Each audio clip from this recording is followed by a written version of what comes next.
Ladies and gentlemen, our second speaker this morning is James McKay, who's a barrister on Green's list, and he has a growing practice in the landlord and tenant area, and he'll be speaking to you about how to evict a defaulting tenant under a commercial lease.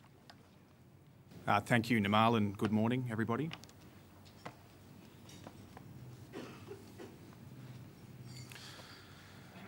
The topic that I've picked for you this morning I've found to be of immense practical importance throughout my practice in the area.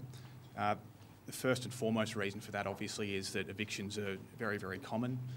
Anybody that's practiced in the field of property law from time to time will have a case where a client is coming to them wanting advice on evictions, and usually that situation will have significant urgency where somebody is in there not paying rent or breaching the lease in some other radical way that's prompted the landlord to want to move ahead with the eviction. So it's something we all need to understand in terms of the legalities and practicalities involved. The other significant aspect of importance here is the risk that can be associated with evicting a tenant under a commercial lease. Obviously, when you're re-entering property, all kinds of things can happen when somebody is running a business in there and has a very significant interest in holding possession and resisting eviction, and obviously incidents of violence and other altercations can occur during evictions. And also there's the era of a legal mistake where a re-entry perhaps occurs peacefully in the dead of night, but then it's found out later on there was some kind of defect attending that re-entry so that the re-entry right had not perhaps arisen at law, and then you have somebody whose business has been shut down either perhaps for good or for at least an extensive period of time where they've not been trading, and the damages bill and the liability of those involved in that unlawful eviction can then be obviously very substantial. The third aspect of importance in this area of the law, I think, is that it is the subject quite often of mistakes or things that are overlooked. As somebody that's, I suppose, as Nimal has said, starting out in his career in the landlord and tenant field of practice, I do a lot of evictions just at the basic VCAT level that come on with urgency, and the paperwork comes often at the last moment and you pour through it. Quite often there's some kind of defect in the way the notice has been drafted, or whether the forfeiture right's even arisen in the first place. It's so common that notice provisions that are in the lease, for example, that overlay those that exist pursuant to statute or at law have not been complied with, or issues of waiver, which I'll come to later in the paper. But waiver is one of the most significant problems in terms of eviction, where if you do anything after the forfeiture right arises to confirm the lease or indicate as landlord that you want to keep it on foot, then to afterwards re-enter the property can result in an invalid eviction. So it's seeing those mistakes, and quite often as well you see them from the other side where the mistake is in your brief and your landlord has invalidly re-entered, but your opponent does not spot the issue, and so therefore their case ends up being substantially affected when they would have had a lethal point against you that they've overlooked. So all of those reasons have caused me to draft this paper, which I hope is of some use. It's designed for solicitors by really being, I suppose, a synthesis and hopefully a simplification of this subject as it is put in the most authoritative textbooks, particularly I think the book that's been drawn by Robert Hay with Justice Croft and Professor Bradbrook. The problem with those books, though, is, first of all, not all solicitors have a copy, but also the relevant parts to do with evictions are often drawn from many different areas of the book, so you won't just have a chapter there that relates solely to evictions in all its elements. And so I think it's worthwhile to draw those elements together in one source, which I hope you find easy to follow. Now, in terms of some practicalities, when a client comes to you and wants to proceed with an eviction, the first thing that must be noted is, or the first question you should ask yourself is, what documents or information do I require as the solicitor, and what things should I do to make sure this proceeds as effectively as possible? First thing, obviously a lot of the mistakes I'm seeing are to do with the fact that a copy of the lease is not being obtained and read extremely carefully, the whole lease. That's the first thing you should do. Get all of the documents that are relevant, make sure you get any additional provisions or any other documents that might override the lease in any way, and read them carefully, and look particularly for things that fetter or define the right of termination for fundamental breach, re-entry, all of those things. Consider the nature of the business in order to determine the jurisdiction of where you're going to end up if things land in court or in litigation. Obviously, if it's going to go to VCAT, it has to be a retail leasing matter, which then looks to the usage or what is actually taking place on the land. Is it a retail sale or hire of goods, or is it the retail provision of services? If not, then you're going to be in a court of law rather than VCAT, and all of those things have to be considered to know what your next move is. It's also usually rent is the issue here, rent and outgoings. There'll be a tenant that's defaulting in the payment of money. Find out the exact amount in which they're in arrears. And that's often going to be somewhat of a difficult thing because you'll get a rough figure from an agent or client. What I suggest you do, if there's a competent leasing agent in place, then get their statement of account, work out if you can what is owed for the term, and then work out what has been paid and literally get that difference so you can give a precise figure if asked by a tribunal, because these happen urgently. You might end up in the tribunal later that day having to explain the position. So you want to know all the relevant facts. You want to be absolutely certain what the position is with rent and outgoings. Finally, take control of the communications. You'll see in relation to the waiver point that I'll discuss in due course that one of the biggest mistakes is that the solicitor, perhaps working with the client, everyone stops cooperating, if you like, and the solicitor will be sending letters. The client may have further discourse with the tenant personally. The agent will be going off willy-nilly on a frolic of his own, sending off demands for rent and the average monthly account, which could have a significant effect on your case. You need to make sure everybody goes through your office and that you're controlling all communications with the tenant from the time you receive those instructions to evict. And the reason for that will become obvious. Next, you need to form a strategy in terms of how to proceed. There's two principal ways that you can obtain possession of property in Victoria and really throughout the common law world.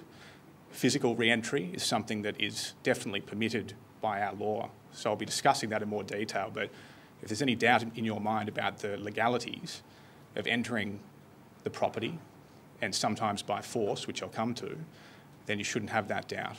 Re-entry is probably the most ancient and, in a way, accepted, in terms of it being beyond any legal doubt, mode of terminating a lease, and it remains legal under our system today. Now, the other principal way of obtaining possession is to sue for possession. Possession is actually a remedy in the same way that damages or an injunction is a remedy, and you can put it at the bottom of your prayer for relief and sue for that remedy. And once you serve the process upon the tenant, then the lease ends at the very moment of service and they become a trespasser after that point. And once you obtain, of course, an order for possession, you can then obtain execution of that order. So the police will come down and, or the sheriff, and actually effectuate the eviction physically if need be. But also, once you even serve the process of possession, if you notify the police as solicitor that the lease has now come to an end, then the police may even intervene at that point and help with a sort of supervised eviction, even without the need to proceed to a possession order. Now, what are the pros and cons? This question, I think, is significantly affected by a problem that I think there's some doubt on. Section 87 of the Retail Leases Act talks about getting an SBC certificate and therefore having to go to mediation and really waste time and money dealing with these things through alternative dispute resolution, when what your landlord obviously wants is to proceed as quickly as possible to the eviction. Now, there's some doubt about whether you need to get an SBC certificate for a pure possession order. I'd submit that you probably do. I haven't been able to find a case in VCAT that deals with the matter one way or the other, but the exception that normally applies to having to get a certificate, which is when you're proceeding for an order in the nature of an injunction, would seem in my submission not to apply to an order for possession, because they are remedies of very different origins and effects. And whilst it's something that perhaps hasn't been settled, or there might be cases where it's proceeded in VCAT in that way without a certificate, I think the whole area is subject to some doubt. And I think if you want to get an order for possession, probably you're going to have to mediate first, which will cause substantial delay. So that's a pro on the side of re-entry, not by force, but in the middle of the night perhaps, to actually take physical possession, because otherwise you may well be subject to significant delay.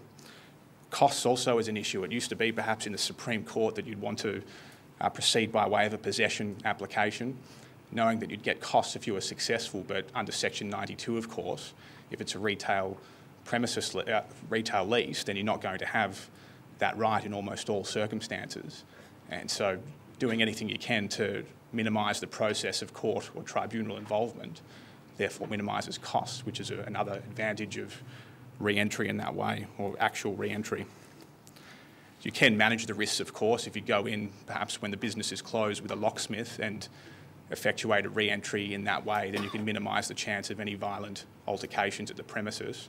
So the usual sort of warnings that are given in connection with self-help are perhaps the risks associated with that kind of course of action can be minimised if you're sensible and do things in a cool and collective way. Now, what are the cons though? Of course, it can go bad. I've heard from Robert particularly of a story where an eviction did happen in the dead of night and there were people there at night and there was some tension at the premises during that eviction. You can never be sure it's going to go smoothly. Goods, there's always risks of accusations of the goods being lost or mistreated, which happens if you go in without any supervision from the tenant or any other person, such as an officer or sheriff, pursuant to a possession order. Illegality, if the re-entry right has not arisen and you go in the middle of the night, then you've got a significant problem because you come in, or they come in the next morning and find the doors locked and their business is closed and the damages bill is then ticking away if you have done the wrong thing and it can't be undone later on. Whereas if you sue for possession and allow the tenant to stay in while that's resolved, then if there's some problem in the way you've proceeded, the costs will be much less and you'll simply have to start again or re-enter properly at a later time. Another factor with this is that suing for possession is not necessarily such a bad thing because you're probably going to end up in VCAT anyway. Because if you do a physical re-entry and the tenant turns up the next day and finds themselves locked out, they're going to apply almost without a doubt for relief against forfeiture if they want to keep the tenancy. And I'll come to that in due course, but obviously that means they can come to VCAT for an injunction saying that there's a reasonable chance that they will succeed in an application for relief against forfeiture. Relief against forfeiture means that the lease is then reinstated on conditions, usually that the tenant will pay all the arrears of rent and outgoings. And so in that way, you're probably going to end up in litigation anyway, so it may well be sensible to proceed in that way from the outset. But in the end, I won't give a suggestion one way or the other. Probably if it was my building, I would say that I'd proceed by way of an actual eviction, but it's something that weighing those pros and cons, each of you will consider for yourselves. The most significant starting point, as I keep saying, is working out whether you have a right of re-entry or a right of forfeiture. You've got to bring the lease to an end in order to evict somebody. You have to turn them into a trespasser, so their right of possession at law of the property has come to an end.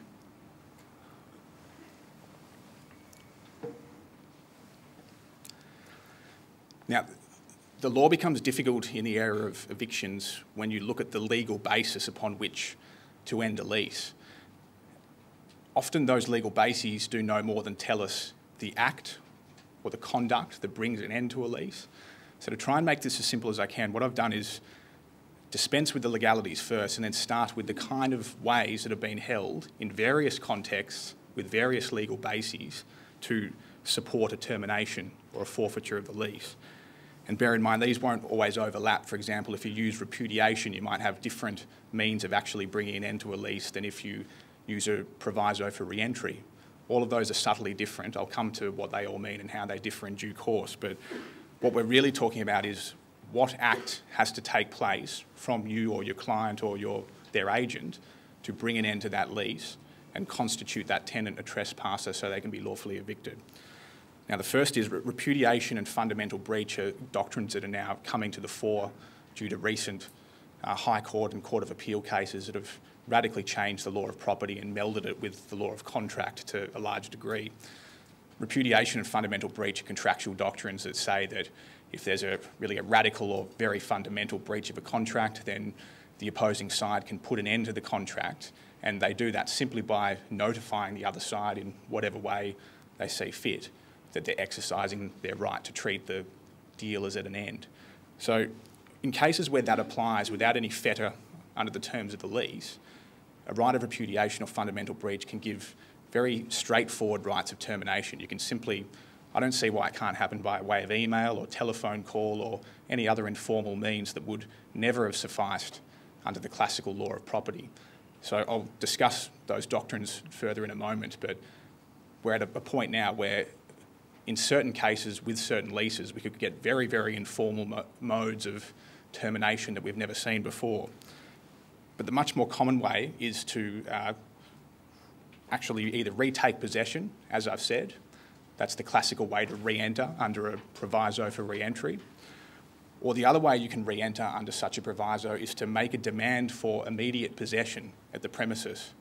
So if you turn up, for example, with your client, the landlord, at the premises, pursuant to a proviso for re-entry or re-entry clause, and say, I demand hereby immediate possession of the property without any conditions, please vacate right now, then that would be enough, even if they refuse to move out, to immediately bring an end to the lease under the re-entry proviso.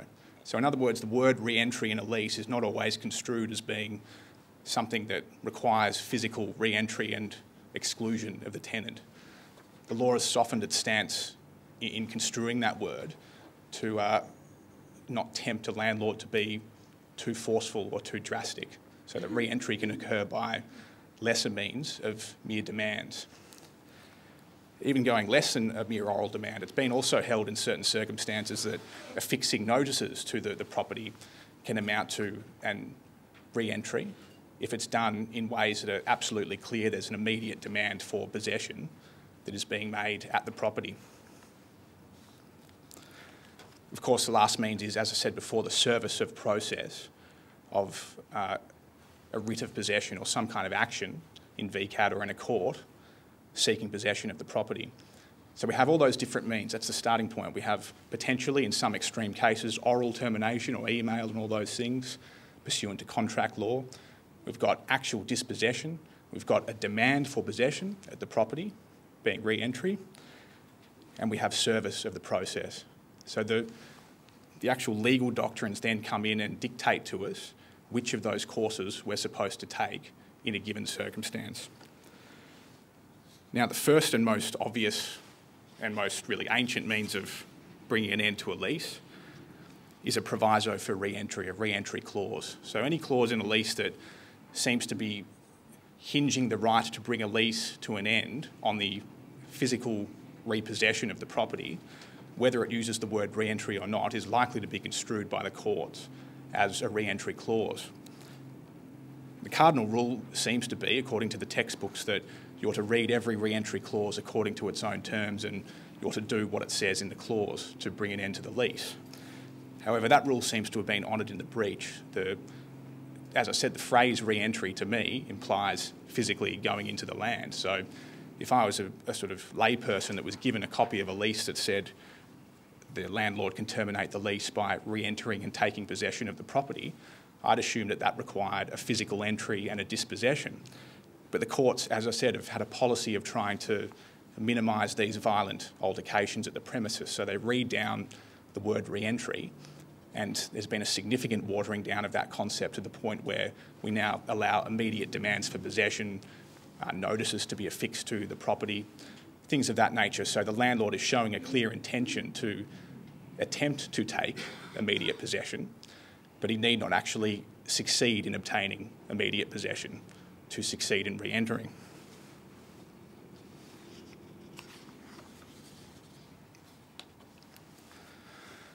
Having said that, it's clear on the authorities that actual re-entry and exclusion of the tenant is sufficient. There are cases that say that you can use such force as is reasonably necessary to remove persons that are there at the property that have no right to be there because you've validly brought the lease to an end and they're trespassers. There's one sort of sad but also somewhat amusing case, the Hemmings and Pogues Golf Club decision from the Court of Appeal of England in the 70s, where a poor groundskeeper that was working at a golf club had been working there for some time and lost his job, and pursuant to his employment contract he was allowed to stay at this cottage that was situated on the grounds of the golf club, and he'd lived there with his wife for some time. He was sacked, and I think he disputed the validity of his sacking, and the sort of burly people that were retained by the landlord to secure the cottage back came one day and asked him to leave, and he refused to leave. And he was basically manhandled out of the property quite gently. But then his wife sat in a chair and refused to go anywhere at all. And about 4 people came and picked up a leg of the chair each and held the chair aloft and physically escorted her out of the cottage and off the premises and put the chair down outside the front in the street. So they ended up being sued, or the golf club itself, as the principal of those security guards, ended up being sued for trespass and assault. And the English Court of Appeal said, look, at that stage, the poor groundskeeper and his wife were trespassers, unfortunately for them, so they were lawfully evicted. No more force than necessary was used. And that case has really been cited ever since as clear authority for the fact that once the lease is ended, you can treat the people in there as though they're trespassers in the normal way, as long as you obviously use no more force than reasonably necessary. Now, one issue that arose in this connection with forcible re-entries where there was some kind of scuffle or a violent removal was what was called the Statute of Forcible Re-entries. It was an English statute dating back to 1381 that applied without any alteration, as I understand it, all the way through to the modern era. And it was picked up here initially by a statute that caused imperial acts to apply here in Australia. It was then continued in the Crimes Act 1925 and through into our Modern Crimes Act 1958. I've checked though, it's actually been repealed back in 1997, and the only statute that deals now with re-entries and putting criminal liability on people seems to put that liability on the tenant. So the tenant is responsible for violent breaches of the peace that occur if they wrongly remain in the land after being evicted. What it used to say is if the landlord proceeded to evict and there was a violent altercation, the landlord could be liable for a breach of the peace, and it was a criminal liability that was treated very seriously. And the Court of Appeal in England, particularly Lord Denning, took the view that any situation where a landlord re-entered violently or there was a scuffle, then the landlord would be in breach of the Statute of Forcible Entries. And so it became very risky, as it was seen, to proceed in that way. But all I can say is the statute is clearly, that the section that applied here is marked as repealed on the statute books now. So it seems to me that obviously you should avoid a scuffle if at all possible, but I think now the law has softened in favour of landlords and against tenants in terms of that criminal liability. In terms of re-entry by demand, the laws are fairly simple. Any act that constitutes an immediate demand for possession at the premises is sufficient. You can do it orally. There's a New South Wales case where the landlord and his agents came and spoke to the tenant and his people there and just said, we want immediate possession, and there was an argument about the right of whether the tenant had to go or not. And the tenant ended up not leaving and bunkering down and staying there for some time, and it went to the New South Wales Supreme Court, and it was held to be sufficient to simply come to the property and make that demand for possession without succeeding in the eviction, so to speak. And the authorities on that point are set out in some detail in the paper. Re-entry by service, I mentioned before, that brings an end to the lease as soon as you leave the document with the tenant in accordance with the rules of court that govern service, or the rules of tribunal. The only issue to note there is that you can't claim your service of the process to give rise to an eviction will not be valid if the relief that you've sought in your statement of claim is contradictory. So if on the one hand you seek possession and you say that the lease has ended due to re-entry, but then on the other hand you seek an injunction to restrain the tenant from continuing to breach the lease, that was held in one very big Court of Appeal case in England to mean that the entire eviction fell down and was invalid because their writ was inherently inconsistent. It didn't constitute a clear demand for possession. So you've got to make sure you go for possession only and such ancillary relief as is consistent with the lease coming to an end by way of possession. Don't claim anything that implies that, or that would only be claimable if the lease was to continue. Now, Section 146 notices obviously play such a massive role in all of this because, first of all, there was a doubt about whether they applied in cases of repudiation.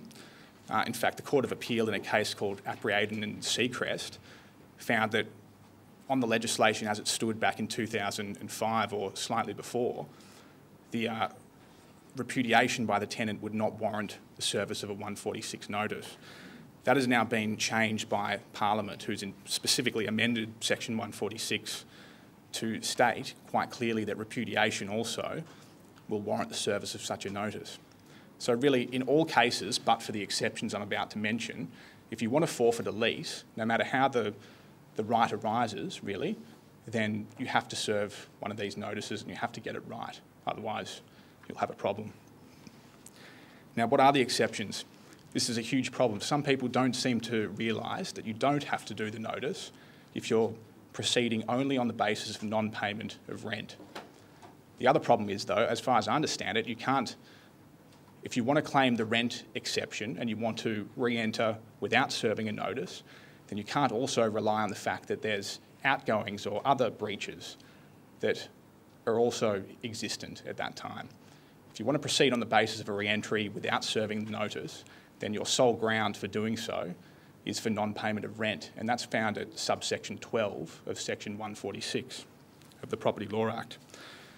There's another less well-known exception which is contained in section 146(1) itself, which refers to breaches that endanger a liquor licence, which in this economy obviously is going to be something that does happen from time to time. You'll have clubs and bars, etc., where the tenant might be doing something on the premises that is going to endanger that licence, and if that's the case, then a 146 notice is not necessary. Having said all that, even in cases for rent or for other breaches like the liquor licence exception, the terms of the lease itself can still determine the position. Even there could be a term in the lease that says no matter what the breach is and no matter what way you want to proceed in terms of forfeiture, whether by repudiation, fundamental breach, any of those things, what you have to do is to serve a 146 notice anyway. So the exceptions that exist to the service of the notice can be overruled by the express terms of the lease, and that's got to be something you all note, because really it's an area that causes significant mistakes, or that I see many mistakes committed in. First, or the three elements of the notice that have to be considered are specifying the particular breach that's complained of. The notice must do that. If the breach is capable of remedy, the notice must require the lessor to remedy the breach. And in any case, the notice must require the lessor to make compensation in money. As a practical point, often that third point can be waived if you're not seeking any particular quantum of money. But the first 2 points are of huge significance and have generated a lot of case law. I won't go through the cases in detail, they're in the paper, but clarity is a common theme. You can't just point to the covenant that's been breached by number or by a generic term such as repair covenant and then say, oh, that's been breached and that's it. You need to identify the thing itself that has generated the breach. That may be an act, or it might be an omission, or it might be a state of the property, if it's a repair covenant, for example. Whatever it is, though, that's caused in reality the breach must be specified in the notice. You don't need to include all of the breaches that you want to rely on later on or in any litigation. It does say in the legislation it's the breach complained of, so I suppose you could complain of whatever breach you want in the notice. It might be 10 breaches, you put one in. However, if you do not put in all of the breaches that you say exist at a given time, you could have significant problems if the tenant then applies for relief against forfeiture. Because on a relief against forfeiture claim, it's been held that the counter-arguments that a landlord can use to block the tenant's application, which are normally, this is a bad tenant, he's in breach, he shouldn't be allowed to get relief against forfeiture, things of that nature. To mount that argument, you're going to want all the ammunition that you possibly could have, and you want to cite all of the breaches the tenant has committed.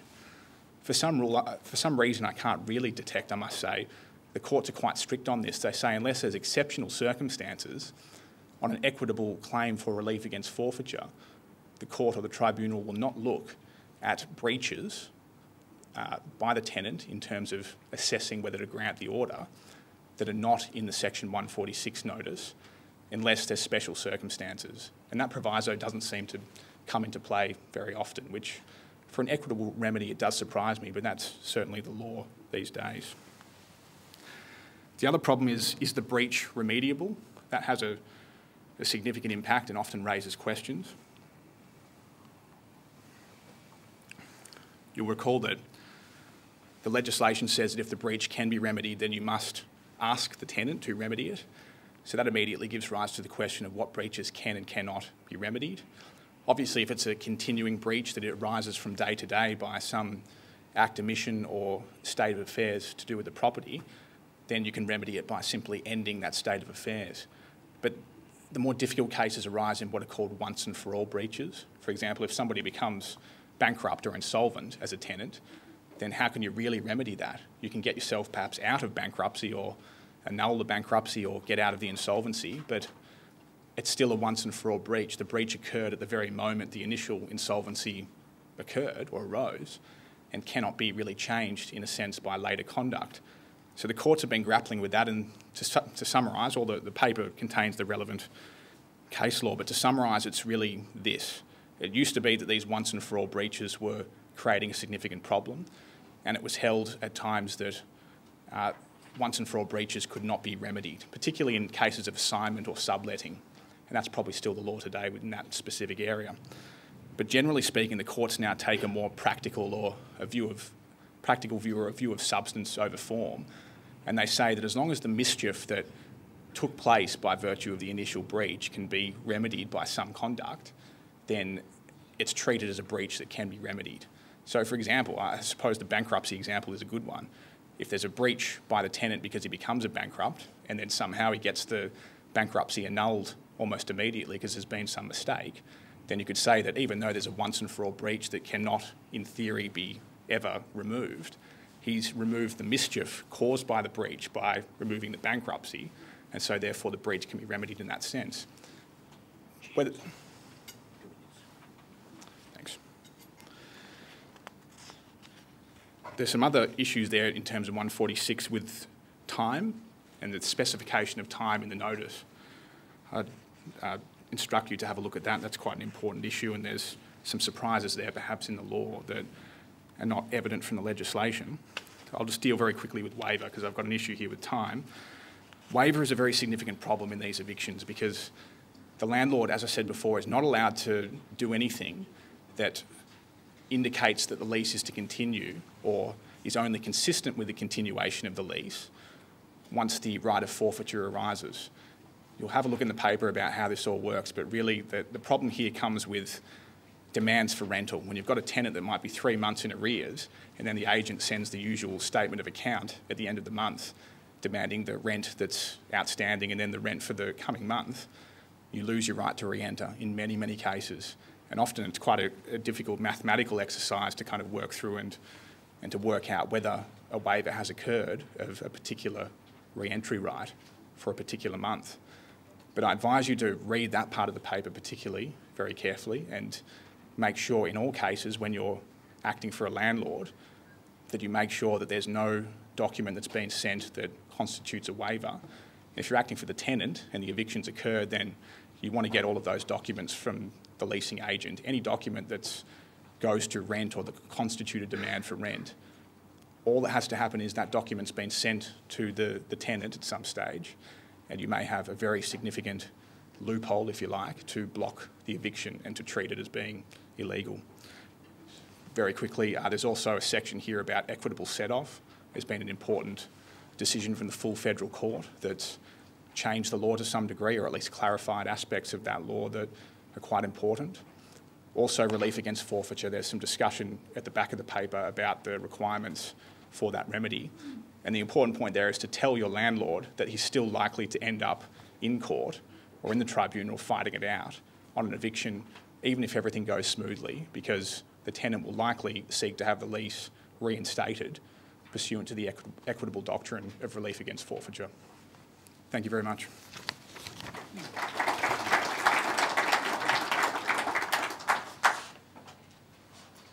Thank you very much, Robert and James. I'll now lay the seminar open for question time. Acting for a landlord, you have a request for a consent to an assignment. Yes.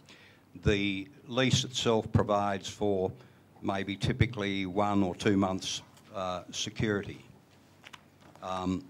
If there are or there may be issues of make good at the end of the lease, in giving consideration to request for transfer, is it valid to consider the incoming tenant's financial strength to be able to satisfy and make good obligation at the end of the lease? Well, I would have thought so. I mean, Section 61, I should say the Act has actually narrowed the grounds on which a landlord can refuse consent. And one thing the Act does allow a landlord to do is request information about financial resources and business experience. And then under Section 60, the landlord can refuse consent where it considers that the proposed assignee does not have sufficient financial resources or business experience to meet the obligations under the lease. So what you're asking me would appear to be caught by that. So if you were coming up, if there was only a couple of years to go and landlord knew there was going to be significant make good obligations, that could be relevant. But I think you probably to make yourself in a strong position there, you should really alert the tenant and the tenant and the proposed assignee that is an issue for you, and not just give a blanket refusal. I think that should be made clear. But as I said earlier in the talk, most people completely overlook all these obligations, and they can be horrendously expensive, particularly on big commercial buildings. But these provisions make it much harder for a landlord to refuse consent these days. But I think in that situation, the landlord's on reasonable grounds.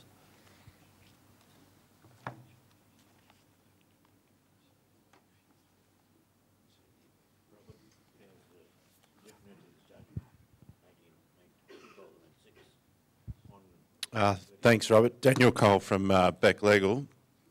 Just further to the discussion you had in regards to the requirement under the Building Act with complying with particular essential safety measures and various other works, and the tenant has a statutory right to comply with those obligations and offset the cost against rent that would otherwise be payable to the landlord. Then you go on to discuss, well, ultimately that you say that the landlord can recover costs as a building outgoing in complying with the Building Act. I presume that there would have to be a distinction between works that are of a repair nature or of a capital works. Indeed, and I think I haven't got the paper in front of me, but I'm pretty sure it says that, yes. So you couldn't put yourself in breach of Section 41 of the Retail Leases Act, which precludes a landlord from recovering from a tenant a contribution to capital works. It's only non-capital items that I think a landlord could recover for, using Section 39 of the Retail Leases Act. So you'd need to have a clear clause in the lease that enables you to recover the non-capital costs, and then I'm suggesting that you could recover them. Yep, thanks. Obviously a difficult question in determining what's a repair and what's a capital work. Of course. Yep, thanks. Thank you.